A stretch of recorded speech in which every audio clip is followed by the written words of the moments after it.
Hadirin yang saya hormati, kenapa kita nggak belajar dari Lee Kuan Yew, bagaimana dia mempersiapkan Gok Tok Chong? Kenapa kita tidak belajar dari siapa di Afrika itu, Nelson Mandela? Bagaimana walaupun segala macam dia membatasi diri, dia siapkan generasi berikutnya supaya ada kader penerus. Ketika kadernya kader penerus, organisasi sehat, demokrasi jalan. Itu kader pertama, kader siapa di Afrika itu, Nelson Mandela. Bagaimana walaupun segala macam dia membatasi diri, dia siapkan generasi berikutnya supaya ada kader penerus. Ketika kadernya kader penerus, organisasi sehat, demokrasi jalan. Itu kader pertama, kader penerus namanya. Ada kader tunggu terus. Lah ini kondisinya nggak sehat. Pasti ada KKN yang dapat jatah yang dekat-dekat lingkungan. KKN. Akibatnya ada kader yang tunggu terus. Tapi lumayan masih ada harapan.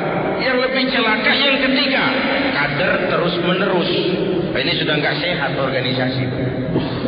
Dari muda sampai kakek-kakek masih jadi kader. Hidup ini kan cuma nunggu giliran. Yang terberat itu kan menjaga kepercayaan. Coba. Orang seperti Pak Harto bisa turun. Gus Dur turun. Habibie ditolak laporan pertanggungan jawabnya. Bung Karno turun. Padahal sudah dinobatkan jadi presiden seumur hidup.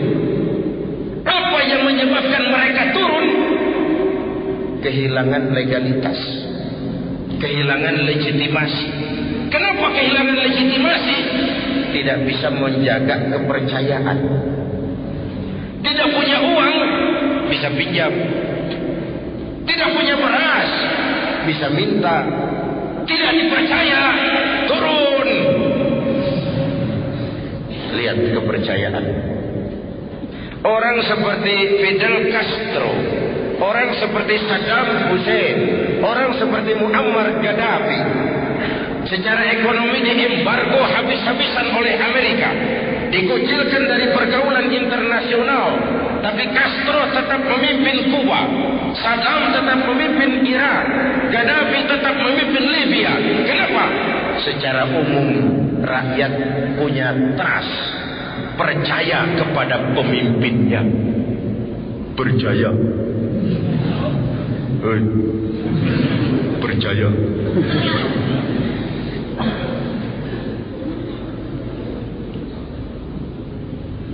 Karena itu menjaga kepercayaan itu penting. Sekali kita kehilangan kepercayaan, akan sulit tegak lagi. Benang basah itu sulit sekali untuk ditegakkan.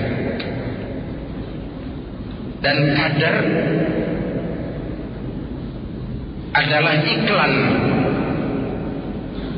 Hadirin yang saya hormati, ini kiat pertama. Menghadapi panggilan kanan, kiri, depan, belakang, mantapkan keimanan.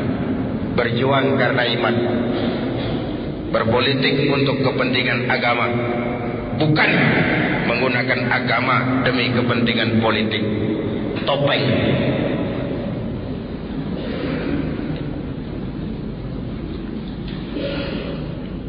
Yang kedua, tetap teguh menjaga kebersamaan, solidaritas, kekompakan dan keutuhan, menghargai perbedaan. Jangan perbedaan dianggap sebagai permusuhan. Apalagi kita sudah melewati hari-hari yang penuh hura-hura. Tukang kompor lebih banyak daripada tukang lem. Musim Pak Bendot, kipas, angin. Kita rakyat selama ini cuma jadi address. Semua kalau pidato demi rakyat, untuk rakyat, buat kepentingan rakyat, padahal kepentingan dewek. Tidak pernah kenal sama rakyat. Rakyat cuma jadi adres, orang numpang alamat. Saya ingat almarhum Panglima Besar Sudirman pernah bilang, tidak ada kemenangan kalau tidak ada kekuatan. Tidak ada kekuatan kalau tidak ada persatuan dan kesatuan. Tidak mungkin terwujud persatuan dan kesatuan tanpa semangat silaturahmi. Mau menang harus kuat. Mau kuat harus bersatu. Mau bersatu, hidupkan budaya silaturahmi. Hadirin yang saya hormati, begitulah kebersamaan yang kita perlukan, walaupun tidak harus selalu bersama-sama. Sehingga dengan kebersamaan, saya yakin kita akan bisa menata hari esok yang lebih baik buat bangsa, negara, dan agama yang kita cintai ini. Kemudian yang ketiga, berjuanglah sebagaimana harusnya, tapi jangan lupa sandaran vertikal kita, minta tolong kepada Allah Subhanahu wa Ta'ala. Kalau kita hitung sejak Juli sampai sekarang, begitu cepat perubahan terjadi. Juni, Juli, mulai dari digelarnya sidang istimewa, dicabutnya mandat yang diberikan kepada Gus Dur, dikukuhkan Bu Mega sebagai presiden, dipilih Pak Hamzah sebagai wakil presiden. Itu semua mengingatkan kita kepada kebenaran firman Tuhan, wa tilkal ayyamu nutawiluha bainan nas.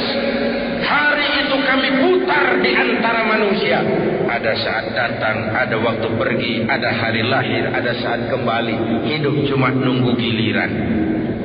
Cuma biasanya antrian itu kacau. Kalau yang depan tidak tahu diri, yang belakang dorong-dorong. Yang depan nggak tahu diri, sudah dapat mau dapat lagi, nggak memberikan kesempatan kepada yang lain. Wajar yang belakang lalu dorong-dorong. Kacaulah barisan.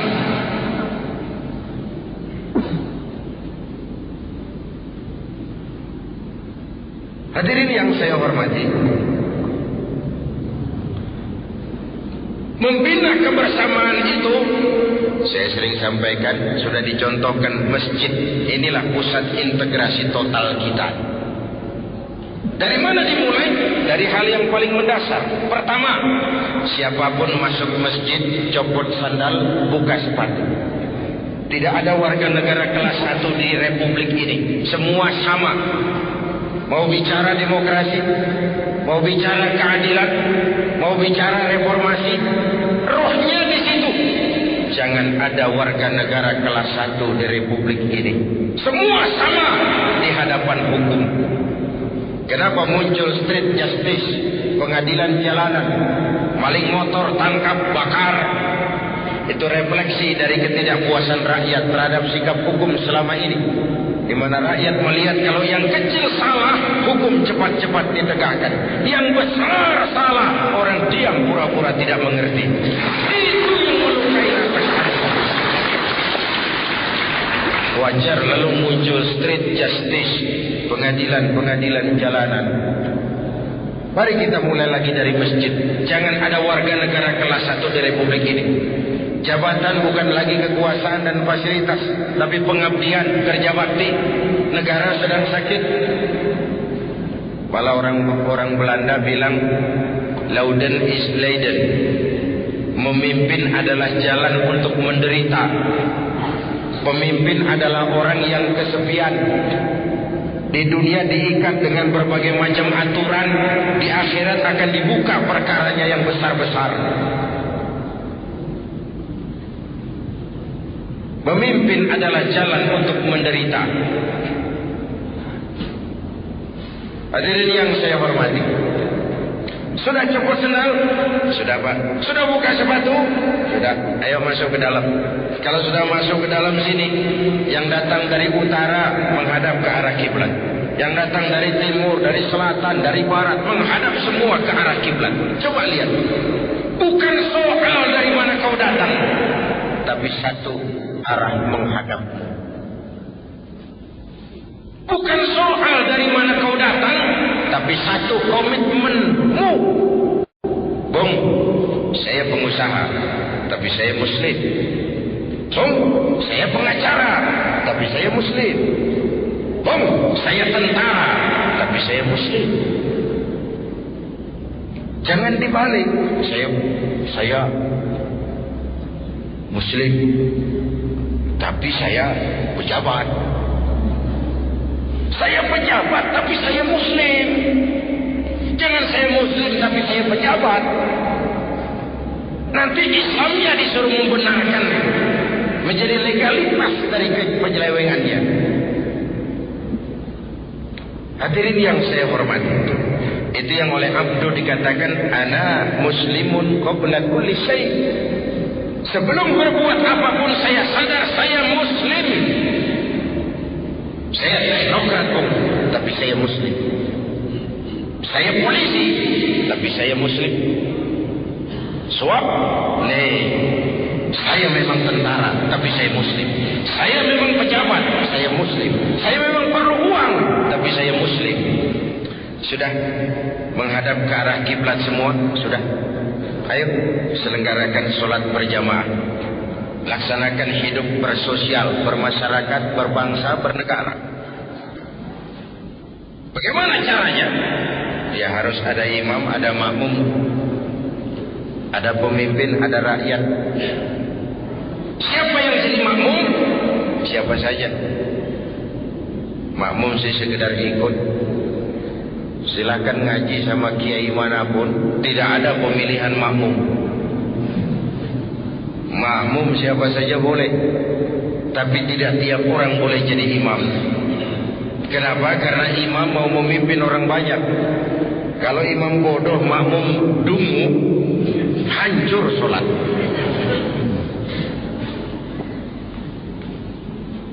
Begitulah mekanisme kehidupan bermasyarakat, berbangsa, bernegara.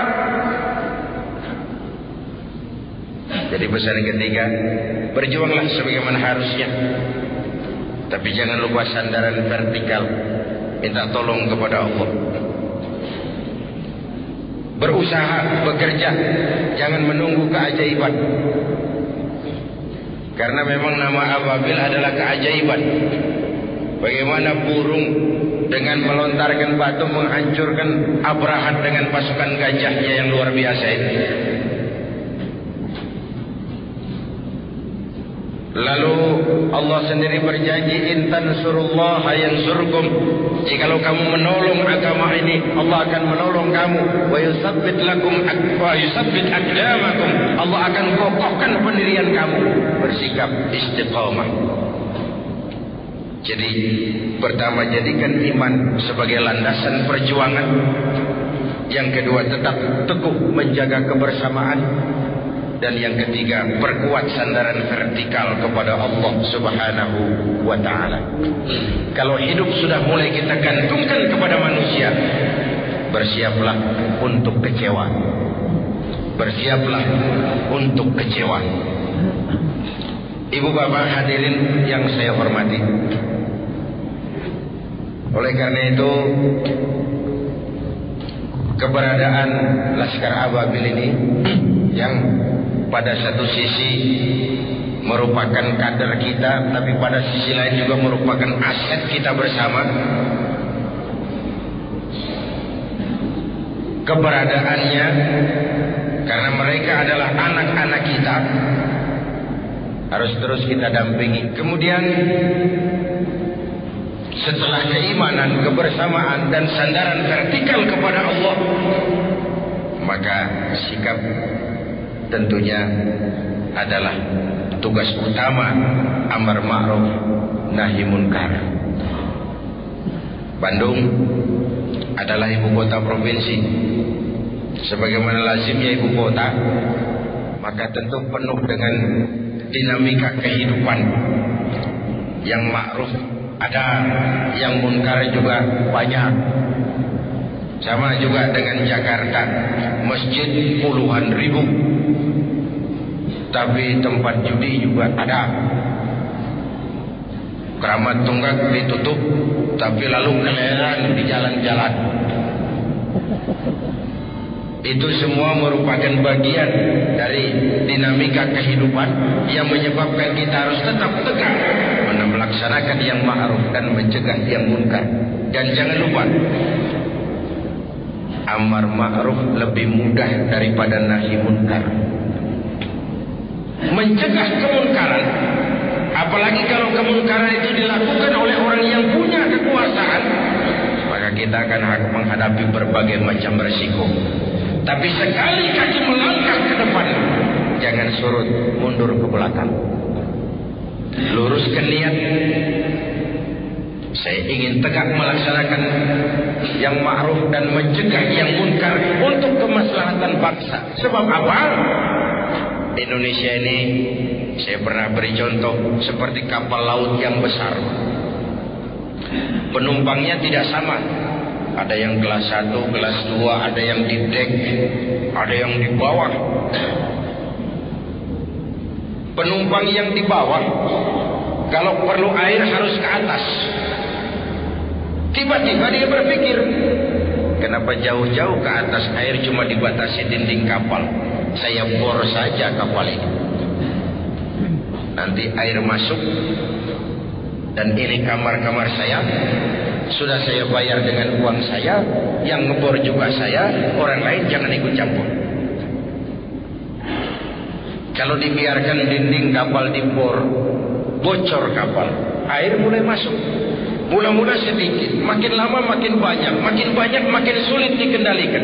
Akhirnya kapal oleng, miring, lalu tenggelam. Saya tanya, kalau kapal tenggelam, apa yang mati cuma yang ngebor kapal saja? Seluruh penumpang kapal ikut tenggelam karena satu orang ngebor. Indonesia ini kapal besar, korupsi ngebor, maksiat, munkarat, kebatilan, kezaliman ngebor kapal. Kalau kapal tenggelam, seluruhnya akan ikut binasa. Begitulah Indonesia kita. Kan kadang-kadang ada orang nih, sudahlah kamu jangan main judi, biar saja. Yang judi saya, pakai uang saya, mainnya di rumah saya. Kenapa kamu pusing? Yang mabuk saya, yang beli minuman saya, mabuknya di rumah saya. Urusan apa dengan kamu? Iya, yang judi kamu, yang mabuk kamu, yang zina kamu, tapi judi, mabuk, maksiat man.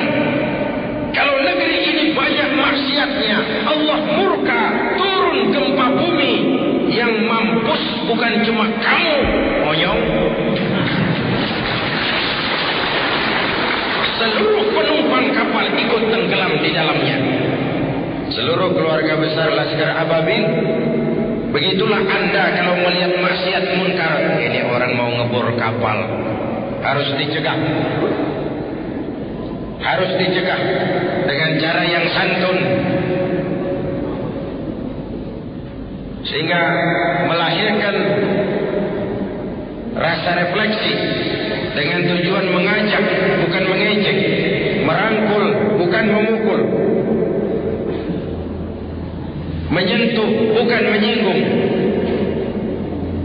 Sebab kalau yang ma'ruf tidak ditegakkan, yang munkar berjalan terus, nanti akan samar mana yang ma'ruf, mana yang munkar. Ketika samar, pergeseran nilai terjadi. Yang munkar dianggap ma'ruf, yang ma'ruf malah menjadi munkar. Celakalah kita kalau masyarakat sudah mengarah ke arah suasana yang seperti itu. Jadi oleh karenanya, saya hanya menyampaikan 3 hal ini saja. Pertama, luruskan niat, jernihkan hati, karena Allah saja saya bergabung di Laskar ini. Tidak terbebani oleh target kepengen jadi sesuatu. Maka lillahi yatim wa maka li ghairillahi yanhadim. Kata Imam Ibn Ruslan, yang karena Allah akan sampai kepada tujuannya, yang tidak karena Allah bakal kandas di tengah jalan. Kita lihat saja sejarah ini. Ada yang muncul begitu cepat, tahu-tahu nukik lagi, selesai. Luruskan hati, jernihkan niat. Yang kedua, jaga kekompakan, kebersamaan, karena perjuangan ke depan semakin berat. Yang ketiga, tetap punya sandaran vertikal kepada Allah. Catatannya, bersikaplah istiqamah dalam menegakkan yang ma'ruf dan mencegah yang munkar. Terima kasih. Selamat bermilad yang kedua. Semoga senantiasa dalam perlindungan Allah. Uzikum wa nafsi bitaqwallah. Wassalamualaikum.